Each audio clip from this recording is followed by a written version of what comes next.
ಇನ್ನು ಕೆಆರ್ ನಗರ ಸಂತ್ರಸ್ತೆ ಕಿಡ್ನಾಪ್ ಪ್ರಕರಣಕ್ಕೆ ಸಂಬಂಧಪಟ್ಟಂತೆ ಭವಾನಿ ರೇವಣ್ಣಗೆ ಸುಪ್ರೀಂ ಕೋರ್ಟ್ನಿಂದ ಈಗ ನೋಟಿಸ್ ಜಾರಿಯಾಗಿದೆ. ಭವಾನಿ ರೇವಣ್ಣಗೆ ಸುಪ್ರೀಂ ಕೋರ್ಟ್ನಿಂದ ಜಾರಿಯಾಗಿರುವಂತಹ ನೋಟಿಸ್ ಇದು. ಸಂತ್ರಸ್ತೆ ಕಿಡ್ನಾಪ್ ಕೇಸ್ನಲ್ಲಿ ಭವಾನಿಗೆ ನೋಟಿಸ್ ಜಾರಿಗೊಳಿಸಿದೆ ಸುಪ್ರೀಂ ಕೋರ್ಟ್. ಇವತ್ತು ಭವಾನಿ ರೇವಣ್ಣ ಅವರ ನಿರೀಕ್ಷಣಾ ಜಾಮೀನನ್ನ ಪ್ರಶ್ನಿಸಿ ಎಸ್ಐಟಿ ಸುಪ್ರೀಂ ಕೋರ್ಟ್ನಲ್ಲಿ ಅರ್ಜಿಯನ್ನು ಸಲ್ಲಿಸಿತ್ತು. ನಿರೀಕ್ಷಣಾ ಜಾಮೀನನ್ನು ಪ್ರಶ್ನಿಸಿ ಸಲ್ಲಿಸಿದಂತಹ ಮೇಲ್ಮನವಿ ಇದು. ಎಸ್ಐಟಿ ಅಧಿಕಾರಿಗಳು ಸಲ್ಲಿಸಿದಂತಹ ಒಂದು ಮೇಲ್ಮನವಿ. ಎಸ್ಐಟಿ ಮೇಲ್ಮನವಿ ಅರ್ಜಿ ವಿಚಾರಣೆಯನ್ನ ನಡೆಸಿ ಈಗ ಭವಾನಿ ರೇವಣ್ಣ ಅವರಿಗೆ ನೋಟಿಸ್ ಅನ್ನ ಜಾರಿಗೊಳಿಸಿದೆ. ಭವಾನಿಗೆ ಸುಪ್ರೀಂ ಕೋರ್ಟ್ ಈಗ ನೋಟಿಸ್ ಅನ್ನ ಕೊಟ್ಟಿದೆ. ನ್ಯಾಯಮೂರ್ತಿ ಸೂರ್ಯಕಾಂತ್ ಉಜ್ವಲ್ ಭುಯಾನ್ ಅವರಿದ್ದಂತಹ ಪೀಠ ಈ ಆದೇಶವನ್ನು ಹೊರಡಿಸಿದೆ. ಅರ್ಜಿ ವಿಚಾರಣೆಯನ್ನ ಈಗ ಮುಂದಿನ ವಾರಕ್ಕೆ ಸುಪ್ರೀಂ ಕೋರ್ಟ್ ಮುಂದೂಡಿದೆ. ಈಗಾಗಲೇ ನಿರೀಕ್ಷಣಾ ಜಾಮೀನಿನಲ್ಲಿರುವಂತಹ ಭವಾನಿ ರೇವಣ್ಣ ಆದರೆ ಅವರ ನಿರೀಕ್ಷಣಾ ಜಾಮೀನನ್ನ ಕ್ಯಾನ್ಸಲ್ ಮಾಡಬೇಕು ಅಂತ ಹೇಳಿ ಎಸ್ಐಟಿ ಒಂದು ಮೇಲ್ಮನವಿಯನ್ನ ಸುಪ್ರೀಂ ಕೋರ್ಟ್ನಲ್ಲಿ ಸಲ್ಲಿಸಿತ್ತು. ಎಸ್ಐಟಿ ಪರ ಕಪಿಲ್ ಸಿಬಲ್ ಅವರು ಕೂಡ ವಾದವನ್ನ ಮಂಡಿಸಿದ್ರು. ಸೊ ಈ ಸಂದರ್ಭದಲ್ಲಿ ವಾದವನ್ನು ಆಲಿಸಿದಂತಹ ಸುಪ್ರೀಂ ಕೋರ್ಟ್ ಈಗ ಭವಾನಿ ರೇವಣ್ಣ ಅವರಿಗೆ ನೋಟಿಸ್ ಕೊಟ್ಟಿದೆ. ಅಂದ್ರೆ ನಿಮ್ಮ ಪರ ಯಾರು ವಕೀಲರಿದ್ದಾರೆ, ಯಾರು ವಾದವನ್ನ ಮಂಡಿಸ್ತಾರೆ ಅಂತ ಹೇಳಿ ಕೇಳಿದಾಗ ಇನ್ನೂ ಕೂಡ ವಕೀಲರ ನೇಮಕ ಆಗಿರಲಿಲ್ಲ. ಸೊ ಹಾಗಾಗಿ ಭವಾನಿ ರೇವಣ್ಣ ಅವರಿಗೂ ಕೂಡ ನೋಟಿಸ್ ಅನ್ನ ಜಾರಿಗೊಳಿಸಿದೆ. ಮತ್ತಷ್ಟು ಡೀಟೇಲ್ಸ್ ನಮ್ಮ ದೆಹಲಿ ಪ್ರತಿನಿಧಿ ಹರೀಶ್ ನೀಡ್ತಾರೆ. ಹರೀಶ್, ಇವತ್ತು ಸುಪ್ರೀಂ ಕೋರ್ಟ್ ನಲ್ಲಿ ಈ ವಿಚಾರಕ್ಕೆ ಸಂಬಂಧಪಟ್ಟಂತೆ ಹೇಗೆ ವಾದ ಪ್ರತಿವಾದಗಳು ನಡೆದಿವೆ, ಜೊತೆಗೆ ಏನೆಲ್ಲ ಪ್ರೊಸೀಡಿಂಗ್ಸ್ ಆಯ್ತು ಇವತ್ತು ಸುಪ್ರೀಂ ಕೋರ್ಟ್ ನಲ್ಲಿ? ಹಾಗಾದ್ರೆ ರೆಹಮಾನ್, ಇವತ್ತು ಪ್ರಜ್ವಲ್ ರೇವಣ್ಣ ಅವರ ಲೈಂಗಿಕ ಹಗರಣ ಕೇಸ್ ಏನಿದೆ, ಈ ಹಗರಣದಲ್ಲಿ ಇರ್ತಕ್ಕಂತಹ ಸಂತ್ರಸ್ತೆಯನ್ನ ಅಪಹರಣ ಮಾಡಿದ ಪ್ರಕರಣಕ್ಕೆ ಸಂಬಂಧಪಟ್ಟಂತೆ ಭವಾನಿ ರೇವಣ್ಣ ಅವರಿಗೆ ನಿರೀಕ್ಷಣಾ ಜಾಮೀನು ಸಿಕ್ಕಿತ್ತು. ಹೈಕೋರ್ಟ್ ನಿರೀಕ್ಷಣಾ ಜಾಮೀನನ್ನು ಕೊಟ್ಟಿತ್ತು. ಇದನ್ನು ಪ್ರಶ್ನೆ ಮಾಡಿ ಎಸ್ಐಟಿ ರಾಜ್ಯ ಸರ್ಕಾರ ಸುಪ್ರೀಂ ಕೋರ್ಟ್ಗೆ ಮೇಲ್ಮನವಿ ಅರ್ಜಿಯನ್ನು ಸಲ್ಲಿಸಿತ್ತು. ಅರ್ಜಿ ವಿಚಾರಣೆ ನಡೆಸಿದಂತಹ ಸುಪ್ರೀಂ ಕೋರ್ಟ್ನ ನ್ಯಾಯಮೂರ್ತಿ ಸೂರ್ಯಕಾಂತ್ ನೇತೃತ್ವದ ಪೀಠ ಇವತ್ತು ಭವಾನಿ ರೇವಣ್ಣ ಅವರಿಗೆ ನೋಟಿಸನ್ನು ಜಾರಿ ಮಾಡಿದೆ. ಮುಖ್ಯವಾಗಿ ವಿಚಾರಣೆ ಆರಂಭ ಆಗ್ತಿದ್ದಂತೆ ಕಪಿಲ್ ಸಿಬಲ್ ರಾಜ್ಯದ ಪರ ವಾದಿಸಿದ್ರು.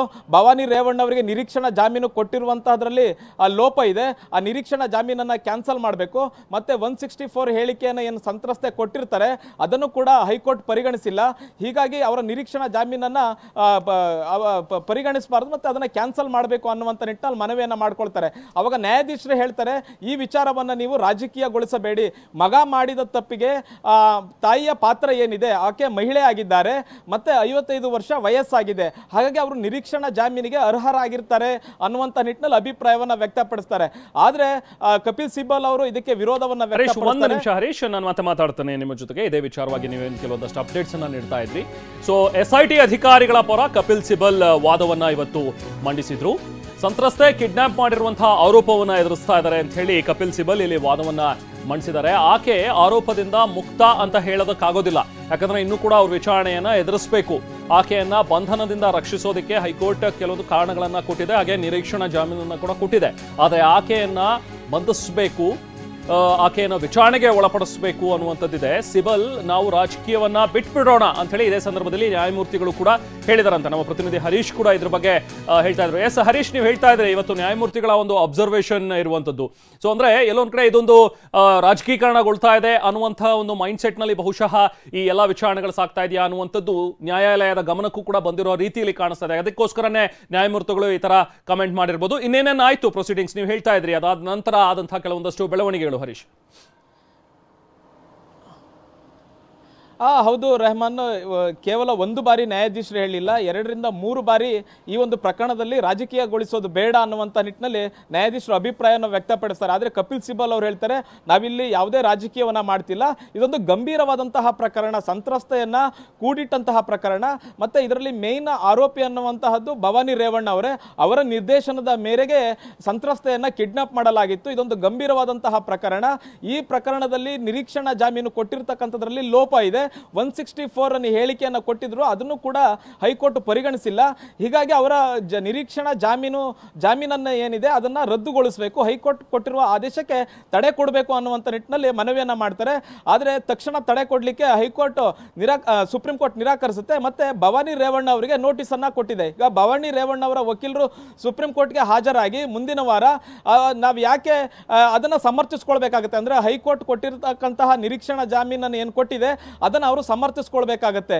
ಇವತ್ತು ಕಪಿಲ್ ಸಿಬಲ್ ಅವರು ಮಾತ್ರ ವಾದವನ್ನ ಮಾಡಿದ್ರು, ಮತ್ತೆ 2-3 ಬಾರಿ ಸುಪ್ರೀಂ ಕೋರ್ಟ್ನ ನ್ಯಾಯಾಧೀಶರು ಹೇಳ್ತಾರೆ ಈ ಪ್ರಕರಣವನ್ನ ರಾಜಕೀಯಗೊಳಿಸಬೇಡಿ, ಮತ್ತೆ ಅವರು ಮಹಿಳೆ ಇದ್ದಾರೆ, 55 ವರ್ಷ ವಯಸ್ಸಾಗಿದೆ, ಮಗ ಮಾಡಿದ ಅಪರಾಧದಲ್ಲಿ ತಾಯಿಯ ಪಾತ್ರ ಏನಿದೆ, ತಾಯಿ ಏನ್ ಮಾಡ್ಲಿಕ್ಕೆ ಆಗುತ್ತೆ ಅನ್ನುವಂತಹದನ್ನ. ಅದಕ್ಕೆ ಕಪಿಲ್ ಸಿಬಲ್ ಅವರು ಹೇಳ್ತಾರೆ ಇದೊಂದು ಗಂಭೀರವಾದಂತಹ ಪ್ರಕರಣ, ಅಷ್ಟೊಂದು ಈಸಿಯಾಗಿ ನಾವು ತೆಗೆದುಕೊಳ್ಳಕ್ಕೆ ಆಗೋದಿಲ್ಲ. ಸಂತ್ರಸ್ತೆಯನ್ನ ಕಿಡ್ನಾಪ್ ಮಾಡಿರುವಂತಹ ಪ್ರಕರಣ, ಮಗನ ಪ್ರಕರಣದಲ್ಲಿ ಇರ್ತಕ್ಕಂತಹ ಸಂತ್ರಸ್ತೆ ಏನಿದ್ದಾರೆ ಆ ಸಂತ್ರಸ್ತೆಯನ್ನ ಕಿಡ್ನಾಪ್ ಮಾಡಿ ಕೂಡಿಟ್ಕೊಂಡು ಅವರಿಗೆ ಹಿಂಸೆಯನ್ನ ಕೊಟ್ಟಿದ್ದಾರೆ.